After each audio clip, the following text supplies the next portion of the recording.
เบาอีกหยุดโอ้โหมาเว้ยทุกคนวันนี้กูเข้าไรทีนิ่งสตอร์มาโบนัสเกมฮะโบนัสเกมตัวเดียวนะครับผมในวงล้อครับโอ้โหหมายเลข 2ของกูเท่าไหร่ปึ๊บโอ้โห45โอ้โหหมายเลข 1คูณตั้ง250โอ้โหกูคูณ45เท่านะฮะแล้วเลข 3ครับคูณเท่าไหร่เลข 3คูณเท่าไหร่ฮะโอ้โห35เท่าโอ้โหอันดับ1แม่งเลข1แม่งคูณเกินหน้าเกินตาไปตั้ง250เท่าเหลือจะเชื่อโอ้โห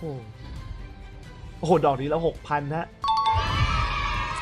6,000 คำเตือนคลิปนี้อยากให้ทุกคนดูเพื่อความสนุกและความบันเทิงเท่านั้นเด็กต่ำกว่า18ปีควรได้รับคำแนะนำถ้าพร้อมแล้วไปดูกันฮะはい問題やんげいสวัสดีครับขอต้อนรับครับเข้าสู่ช่องให้มันได้อย่างนี้มาครับผมวันนี้ครับเราเจอกันอีกแล้วผมกับเกมวงล้อสายฟ้าไรทินนิ่งสตอร์มมาหลายคนนะใครที่ชื่นชอบเกมแนว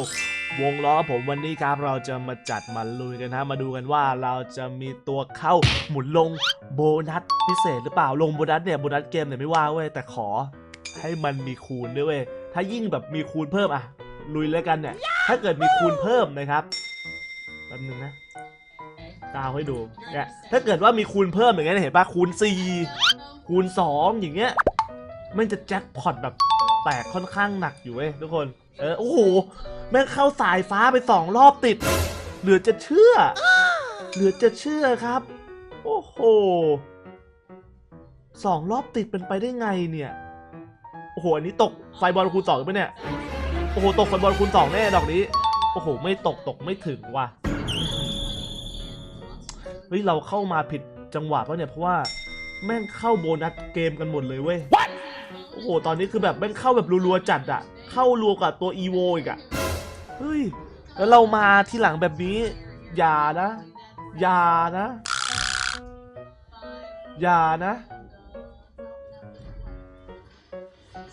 าเกลือนะขอร้องละกูมาแล้วมึงอย่าเกลือนะหรือเราจะไปเน้นอีโวเลยดีวะทุกคนเน้นอีโวเลยไหมพี่ว่าไม่ดีว่ะส่วนตัวครับชอบอย่างนี้มากกว่านะฮะ X Class อะน่าใส่เพิ่มเยอะมากกว่าตัว Storm Class นะฮะมาทุกคนฮะ Let's go baby good luck ลุ้นกันทุกคนนะตัวคูณมีกี่ตัวเอ่ยมี3ตัวโหน้อยจัดเลยเฮ้ยตรงนั้นมีคูณ5อุ๊ยเลยคูณ5ยังไงก็เลยพี่เชื่อว่ายังไงก็เลยครับผมคูณ5เลย 100%เฮ้ยโอ้โหไม่ถึงเลยซ้ำและตกมาสเตอร์แมทนะทุกคนฮะเรามาตกมาสเตอร์แมทฮะโบนัสเกมแรกของเรานะครับมอนเตอร์ไม่ใช่มาสเตอร์มอนเตอร์ปะมอนสเตอร์แมทนะผมมอนเตอร์มันก็คือประมาณว่าอสุรกายประมาณนี้นะฮะโอ้โหสีทองไหมโอ้โห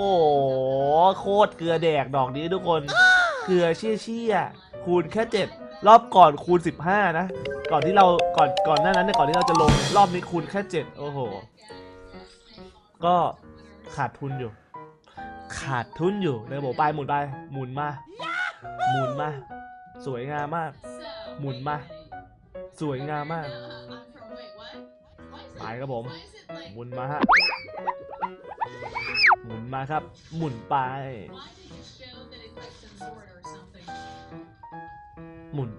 เฮ้ยโอ้โหสายฟ้าเกินว่ะแล้วที่สตอมนี่เกินแน่นอน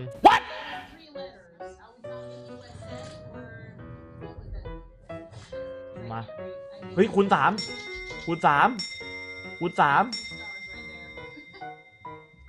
โอ้โหมอนเตอร์แมทอีกแล้วทุกคนนะฮะมัน3รอบติดเลยนะฮะมัน3รอบติดเลยนะครับ มัน3 รอบติดๆเลยฮะ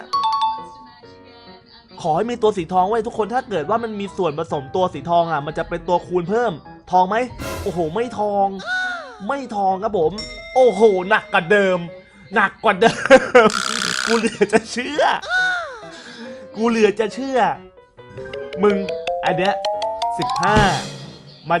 7มาคูณ6กูว่านะถ้ามันตกอีกรอบนะกูว่าเหลือคูณ5แน่คูณ4คูณ5แน่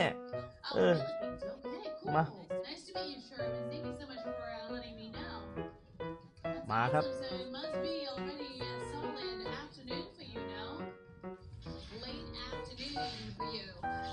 หมุนป้าย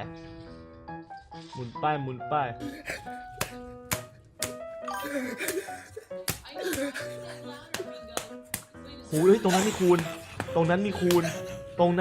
ณมีคูณแล้วได้ลุ้นด้วย2ตัวเฮ้ยขอเป็นไฟบอลโอ้โหไม่ถึงว่าแม่งไม่ถึงไฟบอลว่าโอ้โหตกแค่ช่องเดียวครับทุกคนฮะไฟบอลนะอันนี้เกมเก่งพี่เหมือนกันนะ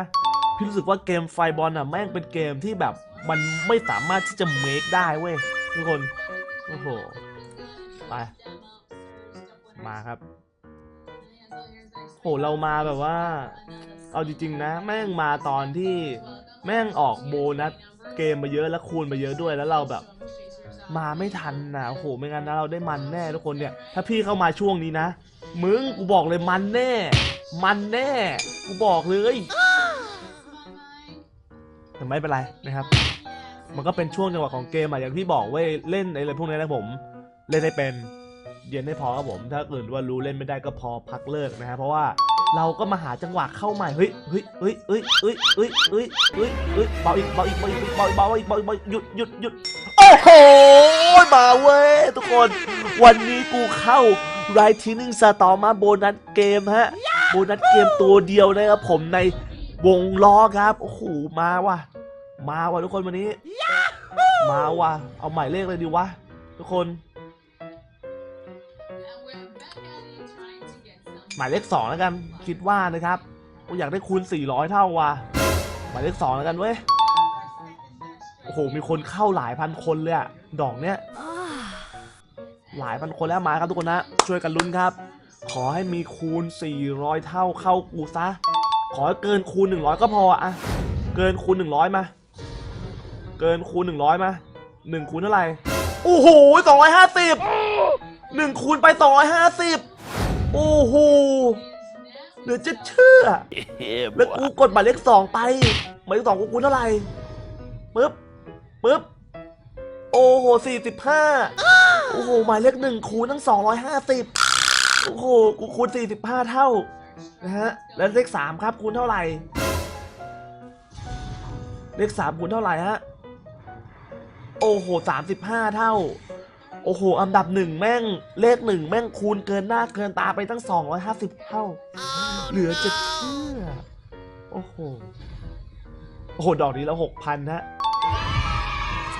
6,000ครับผมคุณจะเสียดาย250เท่านะครับผมไม่งั้นนะ 20,000 กว่าแล้วนะครับทุกคนไม่เป็นไรนะฮะอย่างน้อยวันนี้เราเข้าตัวโบนัสตัวเดียวเกมตัวเดียวโอ้โหแม่งคูณ250เท่ากันเยอะมากเยอะจริงๆฮะหมุนป้ายผลนี่เราเข้าโบนัสหลายรอบแล้วแต่ว่ายังไม่ใช่แบบแตกอย่างแต่เมื่อกี้ก็ถือว่าได้เยอะมากนะแค่เบ็ด150แม่งได้มา 6,000 อ่ะnice มีคูณไหมตรงนั้นมีคูณไหมไม่มีคูณมาสเตอร์แมนเลยปะเนี่ยโอ้อีโวครับดอกนี้อีโวครับผมไป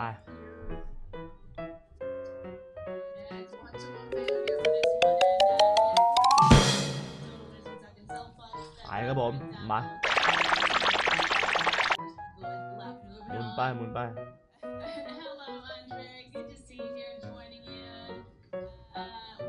มาครับ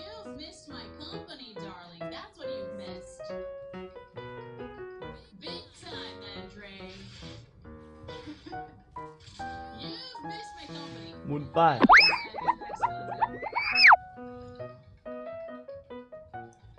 มาค ครับลุ้นกันตรงนั้นมีคูณ3คูณ2แต่ว่าน่าจะเลยฮะส่วนตัวคิดว่าเลย 100% ครับผมบอกแล้วยังไงก็เลยฮะแล้วมีเกมอะไรตรงนั้นโอ้โหมาสเตอร์แมสกับไฟบอลจะถึงที่ไหนมาสเตอร์แมสอีกแล้วว่ะทุกคนมาสเตอร์แมสอีกแล้วว่ะมาสเตอร์แมสมาอีกแล้วฮะวันนี้เกมนี้มาบ่อยมากแต่มันคูณกากอะคูณกากจริงนะทุกคนนะต้องให้มันลุ้นน่ะไอตัวช่องอ่ะมันมีสีทองไว้ทุกคน